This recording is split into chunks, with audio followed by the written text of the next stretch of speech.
जय हिंद जय भारत। आज कर रहे मॉडल पेपर किसका? चतुर्थ श्रेणी कर्मचारी मित्र। प्रश्न संख्या आपकी 17वीं यहाँ आ गई है। इसी के साथ क्या करें मित्र, इस प्रश्न को कॉपी ले, पेन ले और इसको हल करके आंसर अभी फटाफट बता दे मित्र। अगर आपसे नहीं हो रहा है तो मैं भी ट्राई करता हूँ और आपको समझाने की पूरी पूरी कोशिश करना है। देखो प्रश्न पढ़ते हैं, क्या कहता है। उन 4000 रुपए को दो भागों में इस प्रकार उधार दिया कि पहले भाग का 12% वार्षिक दर से 5 वर्ष का ब्याज, दूसरे भाग का 10% वार्षिक दर से 6 वर्ष का ब्याज बराबर है। क्या कह रहा है मित्र? देखो, उन 3900 रुपए को दो भागों में बांट दिया। पहले भाग में P1 के रूप में और दूसरे भाग में P2 के रूप में, मतलब मूलधन ऐसा भाग दिया और दूसरे भाग को बांट दिया। ठीक है, अपन को पता नहीं P1 क्या है और P2 क्या है, मतलब मूलधन एक क्या है तो इसी में से 3900 में से ही है। ठीक है, पहला भाग और इन दोनों को जोड़ेंगे तो कितना आ जाएगा? 3900 रुपये आ जाएगा। अब क्या कह रहा है देख लेते हैं। पहले भाग को 12%, आर कितना है 12% दर है, और इधर कितनी है मित्र? 10% वार्षिक दर से। ठीक है, और टाइम कितना कह रहा है? इधर 5 वर्ष कह रहा है मित्र, और इधर कितना कह रहा है? 6 वर्ष कह रहा है। ठीक है मित्र, फिर क्या कहा इसने? इसका ब्याज एसआई, ठीक है, किसके बराबर है? इसके बराबर है। ठीक है, ब्याज एसआई कितना है? ब्याज। ठीक है, इसका ब्याज और इस चीज का ब्याज क्या है? बराबर बराबर, पहले का और दूसरे का ब्याज बराबर है। ठीक है, अपन को 12% वाले रुपए P1 को निकालना है मित्र। क्या निकालना है? P1 को निकालना। अपने पास एक कड़ी मिल गई। क्या कड़ी मिली? ऐसे ब्याज, पहला का ब्याज और दूसरे का ब्याज बराबर है। तो पहला ऐसे ब्याज का सूत्र क्या होता है? सरल ब्याज का PRT/100, मतलब P1। फिर आर कितना है मित्र? आर कितना है? आर है 12%, टी कितना है? 5% बटे 100, किसके बराबर है? इस ब्याज का। इस ब्याज का सूत्र क्या है? P2। आर कितना है? 10, टी कितना है? 6 बटे 100। ठीक है मित्र, इतना हो गया। अब क्या करो, देखो 100 को इधर ले जाऊंगा तो 100 से 100 कट जाएंगे। कैसे? 100 को इधर ले गया और कट गया। अब P1 12 पंजे 60 इंटू 60, और क्या करें? P2 into 60। ठीक है, क्या है? 60। 12 पंजे 60, 10 इंटू 6 60। अब मित्रों देखो, 60 को किधर लेके जाऊं? इसके नीचे लेके जाता हूं। किसके नीचे लेके जाऊं? इसके नीचे। तो देख लेते P1 P2 इंटू 60। जो भी गुणे में होता है वो बटे में चला जाता है दूसरी तरफ। 60 से 60 कट गए। अब क्या आ गया अपने पास? P1 बराबर है P2 के। ऐसे भी देख सकते P2 को इधर लाओ, क्या अनुपात में आ रहा है? 1:1। इधर क्या बच रहा है? 1:1 बच रहा है। ठीक है, ठीक है, P2 को नीचे लाया 1, या फिर आप मतलब P1 और P2 दोनों बराबर है। किस कंडीशन में बराबर होंगे मित्र? दोनों आधे आधे होंगे। अनुपात आपने पढ़ा ही होगा, क्या बन रहा है? देखो, एक इसका एक इसका, कुल अनुपात कितना है? 2। 2 में से एक अनुपात निकालना, मतलब इसका आधा करना है। इसका आधा कितना हो जाएगा? 1905 रुपए इसका भी हो जाएगा, और 1950 रुपए इधर भी हो जाएगा। सॉरी मित्र, 50 पे। ठीक है, समझ में आपको आ गया? P1 और P2 बराबर है। इतना सरल प्रश्न, और टाइम पढ़ने में कितना लग रहा है? बड़ा कठिन। ठीक है, अब प्रश्न नंबर 18। आंसर क्या करें? कमेंट करें मित्र। क्या आंसर है 18वें का? ठीक है, आप कमेंट जितना ज्यादा करेंगे मित्र उतनी ज्यादा मुझे अच्छा लगेगा। आप सही में देख रहे, प्रैक्टिस कर रहे, आपका सिलेक्शन प्रैक्टिस पे डिपेंड करता है। जितनी ज्यादा प्रैक्टिस मैथ्स में, तो आपको देख के तुक्का नहीं लगा सकते। आपको क्या करना पड़ेगा? पढ़ना पड़ेगा मित्र। जितनी ज्यादा आपको प्रैक्टिस होगी मैथ्स में, उतने ज्यादा क्वेश्चन राइट होंगे आपके। क्या कहता है?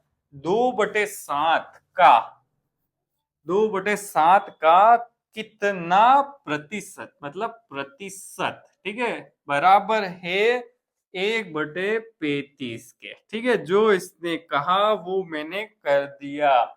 x का मान निकालना है। यहाँ क्या कहा? 2/7 का मतलब गुणा प्रतिशत, मतलब x प्रतिशत कर दिया, बराबर कितना दे रखा है? 101/35। इतना सरल। ठीक है, जो कहे वो यहाँ एक बार अपनी भाषा में कितना कैसे, कितना कितना आता है उसको क्या मानना, x, प्रतिशत मतलब प्रतिशत लगा दो, बराबर कितना दे रखा है 1/35। अब क्या करेंगे 2/7, x प्रतिशत, प्रतिशत हटता है क्या मित्र, प्रतिशत हटता है मतलब प्रति यानी बटा, सद मतलब 100, बराबर 1/35। अब x को अकेला इधर रहने दो, 1/35 100 का चले जाएगा ऊपर, ठीक है, 7 भी कहा चले जाएगा ऊपर, 2 का आ जाएगा नीचे, ठीक है। 7 का बाड़ा में 35 5 बार, और 5 का बाड़ा इसमें 100 बार 20 बार, 2 का भाग 20 में गया 10 बार, x का मान कितना आ गया 10%। क्या आंसर आ रहा है, यस 10%। आंसर कौन सा आ रहा है, एक आंसर आपका आ रहा है। अब इसको उतार स्क्रीनशॉट ले सकते हो। प्रश्न नंबर कौन सा आएगा अब, 19वां, कौन सा 19वां का आंसर कमेंट करें, ठीक है। इतना सरल है मित्र, बस आपको गुणा भाग आने चाहिए और प्रश्न क्या कह रहा है वो करना है, तो आंसर आपका आएगा। क्यों नहीं आएगा, बिल्कुल आएगा। बस आपको एक भाषा समझनी पड़ेगी इन प्रश्नों की, क्या कह रही है और आपको कैसे हल करना है, हर चीज पता होनी चाहिए। अब प्रश्न 19 क्या है, यदि ए बी सी मिलकर किसी कार्य को, यह प्रश्न है ए बी सी किसी मिलकर किसी कार्य को, क्या कह रहा है ए बी और सी, क्या कह रहा है 15 दिन 10 दिन और 12 दिन में समाप्त कर रहे, तो तीनों मिलकर इस कार्य को कितने दिन में पूरा करेंगे, ठीक है। कितने, तीनों मिलकर ए प्लस बी प्लस सी का कार्य पूरा आपको बताना पड़ेगा मित्र, ठीक है, बताना है कितने दिन में मिलकर करते हैं। कैसे करें, बहुत सरल तरीका। सबसे पहले कुल कार्य निकालो, एलसीएम बराबर क्या होता है, कुल कार्य मित्र, क्या होता है कुल कार्य, क्या होता है एलसीएम, किसका एलसीएम, 15 10 और 12, ठीक है, कुल कार्य का इसका एलसीएम होता है कुल कार्य, ठीक है। क्या होगा 15 और 10 के पाड़े में क्या होगा 15, देखो 15 और 10 के पाड़े में क्या आएगा 30, 30 आता है तो इन दोनों का एलसीएम 30 हो गया।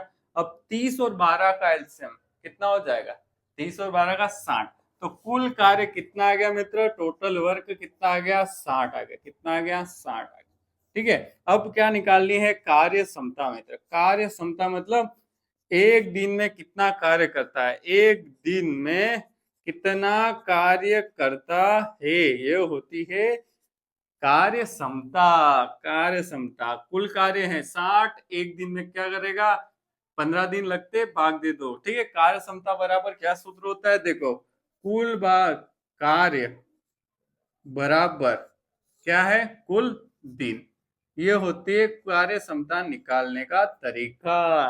कुल कार्य 60 है और दिन कितने लग रहे 15 दिन लग रहे इसको, तो एक दिन में कितना, एक कितना कार्य करेगा, एक दिन की कार्य क्षमता क्या होगी 15 का भाग 60 में दे दो, 4 कार्य प्रतिदिन, ठीक है, 4 कार्य प्रतिदिन। अब बी का निकालो, 10 का भाग सॉरी 10 का भाग 60 में दो तो 6 कार्य, 6 इकाई कार्य, ठीक है, इकाई कार्य कर देते, इकाई कार्य, ठीक है, इकाई, चाहे 6 इकाई है, ठीक है, ये इकाई कार्य दिन में कर रहे हैं, ठीक है, इकाई कार्य दिन में प्रतिदिन कर रहे हैं, ठीक है, बी हो गया।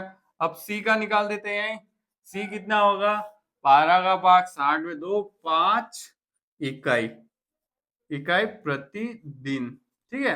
अब ए बी सी, ठीक है, ए बी सी एक दिन में कितनी कार्य क्षमता होगी, एक दिन की कार्य क्षमता कितनी होगी मित्र, कार्य क्षमता कितनी होगी, जोड़ दे में 4 6 10 न 1 15, कितनी आ गई 15 इकाई कार्य, इकाई कार्य प्रतिदिन करेंगे तीनों मिलकर। कुल कार्य कितना है मित्र, कुल कार्य 60 है तो 15 इकाई एक दिन में कर रहे थे, दिनों की संख्या कितनी आ गई, दिन को इधर ले जाओ कार्य क्षमता इधर ले आओ, ठीक है, ठीक है। सूत्र ये याद रखना है मित्र, ठीक है, ये आप सूत्र याद रखना, ठीक है, नहीं तो एक समझ विकसित हो जाएगी, सूत्र भी याद नहीं करना पड़ेगा। 60 में किसका भाग देना है 15, तो कितना आ गए 4 दिन में ये पूरा कार्य कर देंगे एबीसी तीनों मिलकर, ठीक है। कौन सा ऑप्शन राइट हो रहा है, थर्ड, ठीक है, तीसरा आंसर राइट, ठीक है। हो गया मित्रों, कितना सरल है। क्या करना है एक बार मैं बता देता हूँ। सबसे पहले क्या करना है, देखो आप दो तरीके से होते हैं, पर ये शॉर्टेस्ट तरीका, बहुत अच्छा तरीका क्या है, कार्य क्षमता निकालनी। क्या निकालना, पहले तो कुल कार्य कितना होगा, एलसीएम ले लो, कुल कार्य आ गया। फिर क्या करना, कार्य क्षमता निकालनी है। हर एक की कार्य क्षमता कितनी है, 15 का भाग 60 में दे दिया 4, 10 का भाग 60 में दे दिया 6, 12 का भाग 60 में दे दिया 5। अब तीनों को जोड़ दो तो इकाई कार्य आ जाएंगे। एक दिन में 15 इकाई करेंगे, कितने में से 60 कार्य हैं, एक दिन में 15 करते हैं, तो टोटल कार्य कितने दिन में कर लेंगे, 4 कार्य। इतना सरल है। अब प्रश्न नंबर 20, इसमें इसका स्क्रीनशॉट ले सकते हो आप। 20वां प्रश्न आपके सामने है, ठीक है। 20वां प्रश्न आप क्या करें, आंसर कमेंट करें। अब तो आपको समझ में आ गया कैसे क्या करना है, बहुत सरल है। ये तो मैंने एक एक चीज आपको लिखी है, इसलिए इतना टाइम लग गया, बाकी इतना टाइम आपको लगेगा नहीं अगर आपने ये मेथड सीख लिया तो, ठीक है। सबसे पहले क्या निकालना है, एलसीएम निकालना है। फिर क्या करना है, देखो हर की कार्य क्षमता निकाली, फिर तीनों को जोड़िए और फिर उसमें भाग देना है। ये हो गया प्रश्न, 4 स्टेप में प्रश्न हो गया। मैंने क्यों नहीं किया, क्योंकि मैं आपको एक एक स्टेप सिखाना चाहता हूँ, ठीक है। बाकी तो मैं चाहता कि आप डायरेक्ट कुछ नहीं लिखना और प्रश्न हो जाए, ऐसा नहीं चलता, समझना इम्पोर्टेंट है, ठीक है। एबीसी 20वां प्रश्न अपन करते, ए बी मिलकर किसी काम को 8 दिन में करते। क्या करते, देखो ए प्लस बी एक काम को 8 दिन में करते, ठीक है। टोटल काम 8 दिन में करते। फिर क्या कह रहा है, ए अकेला अकेला कितने दिन में करता है, 24 दिन में। कितने करता है, 24 दिन में करता है। तो बी अकेला कार्य आपको निकालना है।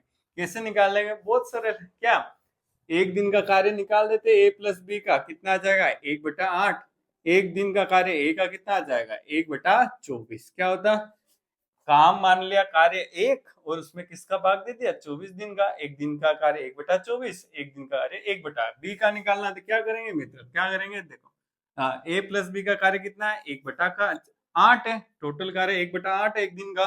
तो एक अकेला कितना है, एक दिन का 1/24। इसका निकालते, सोल्व कर दो। कैसे सोल्व होगा, 8 और 24 का एलसीएम कितना आएगा, 24। 8 का भाग 16, 24 में देंगे 3, 3 का गुणा 1 से करेंगे तो 3 आ जाएगा। 24 का भाग 24 में एक बार, फिर 1 का गुणा 1 से करेंगे तो कितना आ गया, 1 आ गया। अब 3 में से 2 गए तो 24, 2 का भाग 24 में गया कितना है, 1/12। तो बी एक दिन में कितना कार्य कर देगा, 1/12। 12 क्या है, दिन है। तो कितना का कुल कार्य कितने दिन में करेगा, 12 दिन में। मित्र इतना सरल, कौन सा हो गया, तीसरा आंसर राइट हो गया। कैसी लग रही वीडियो, कमेंट करना कि आपको और क्या चाहिए, कैसे कैसे प्रश्न चाहिए, तो मैं आपके लिए बिल्कुल लेके आऊंगा। और कोई डाउट हो तो भी कमेंट कर देना, प्रश्न कमेंट कर देना, अपन बिल्कुल उस प्रश्न को लेंगे। आपके नेक्स्ट वीडियो जब भी आएगी अपन उसमें क्या लेंगे, डाउट सेशन बिल्कुल लेंगे। आप बस कमेंट करें, डाउट सेशन भी मैं लाऊंगा आपका, ठीक है। डाउट सेशन भी लाऊंगा। 21वां प्रश्न क्या कहता है, एक ही कार्य क्षमता। अब कार्य क्षमता क्या होती है, एक दिन में कितना कार्य करेगा, एक दिन में कितना कार्य करेगा, वो होती है कार्य क्षमता। मित्र ध्यान रखना, इंग्लिश में बोलते हैं एफिशिएंसी। ए की कार्य क्षमता, ए की कार्य क्षमता बी की कार्य क्षमता से 3 गुणी, जैसे बी से 3 गुणी, ठीक है। इसको मैंने लिख दिया 3 गुणी। क्या है, ए की कार्य क्षमता बी की कार्य क्षमता से 3 गुणी है, ठीक है।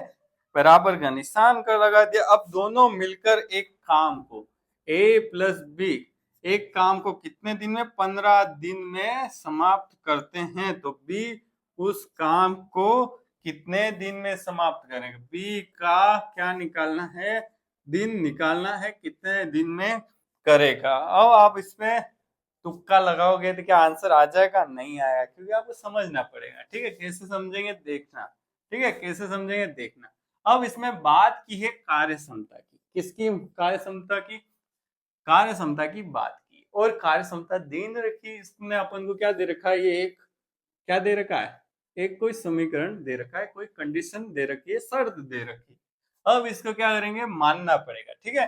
मैं मान लेता हूं, क्या मानूंगा, देखो मित्र, बी की कार्य क्षमता क्या आ गई, कार्य क्षमता क्या आ गई, कार्य क्षमता एक इकाई, एक इकाई प्रतिदिन, ठीक है, एक इकाई प्रतिदिन, ठीक है, ये मान ली मैंने, ठीक है। मुझे ए की निकालनी है बी के साथ, तो बी की निकाल दी मैंने, क्या मान ली, एक इकाई प्रतिदिन, ठीक है, मानना है, ठीक है, क्योंकि मुझे दे नहीं रखी तो मुझे मानना पड़ेगा। तो ए की कार्य क्षमता कितनी आ जाएगी, ए की कार्य क्षमता कितनी आ जाएगी, एक यहाँ रखेंगे तो कितने आ जाएगा, 3 इकाई प्रतिदिन, ठीक है, प्रतिदिन। आ गई, ये क्यों लिखा मैंने, हाँ। अब कुल ए प्लस बी की कार्य क्षमता कितनी आ गई मित्र, 1 + 3 कर दिया, 4 आ गई, 4 इकाई प्रतिदिन, ठीक है मित्र, आ गई। अब अपने पास क्या है, देखो दिन की संख्या, अभी मैंने सूत्र बताया था, क्या बताया था, कार्य क्षमता बराबर कार्य क्षमता, ठीक है, कार्य क्षमता बराबर क्या होता है, कुल कार्य, क्या होता है, कुल कार्य बराबर कुल दिन की संख्या, क्या होती है, दिन की संख्या, ठीक है, क्या याद कर लेना, कुल कार्य बटे दिन की संख्या बराबर क्या होती है, कार्य क्षमता। अब अपने पास क्या है, कार्य क्षमता है 4, दिन की संख्या है 15, कार्य निकाल देते हैं मित्र, निकाल जाएगा, कुल दिन की संख्या 15, ठीक है, ए प्लस बी की कुल कितने दिन में करते हैं, 15, ठीक है, तो 15, कार्य क्षमता कितनी, ए प्लस बी की 4, तो कार्य कितना आ जाएगा, कुल कार्य कितना आ गया मित्र, 15 गुणा 4 से कर दो, 60 आ गया, कितना आ गया, 60 कुल कार्य आ गया। अब अपन को क्या निकालना है, बी की कार्य क्षमता, क्या निकालना है, बी का दिन, कैसे निकलेगा, दिन को इधर लिया, दिन बराबर ये किसकी निकली थी कार्य क्षमता, ए प्लस बी की, ठीक है, ये ए प्लस बी का काम है यहाँ तक, ठीक है, ए प्लस बी का कुल कार्य, कार्य तो हमेशा एक ही रहता है, कुल कार्य यहाँ तक इसका कर लिया, ठीक है, कुल कार्य हमेशा कितना, ए करे बी करे या ए प्लस बी करे, दोनों का सबका कुल कार्य हमेशा सेम ही रहता है, ठीक है मित्र। अब दिन की संख्या किसकी निकालनी है, किसकी निकालनी थी, बी के, तो क्या करेंगे, क्या सूत्र बनेगा, यहाँ से दिन इधर लगे जाए, कुल कार्य कितना है 60, और कार्य क्षमता कितनी है, बी की कार्य क्षमता 1 है, तो कितना आ गया, 60 दिन, आंसर आ गया, ठीक है, क्या आंसर आ गया, 60 दिन, आंसर एक राइट है, ठीक है। आगे अब आपको ए का पूछा होता है, ए कितने दिन में कार्य करेगा, तो क्या करते हैं, कुल कार्य में इसकी कार्य क्षमता डिवाइड कर देते हैं, ठीक है, तो क्या आ जाता है, दिनों की संख्या। आपको ये समझने पड़ेंगे समय और कार्य, इसमें से मुझे लगता है दो दो प्रश्न आएंगे, क्योंकि ये अच्छा और समझने लायक, एक बार समझ गए तो प्रश्न आराम से हो जाएंगे। तो मित्र ये वीडियो कैसा लगा, अच्छा लगा और लाइक करना, शेयर करना, सब्सक्राइब करना, कोई भी डाउट हो तो कमेंट कर देना। और मित्र वीडियो देखने के लिए धन्यवाद, मेरा नाम क्या है, भाविक जैन, ठीक है मित्र, और वीडियो देखने के लिए धन्यवाद।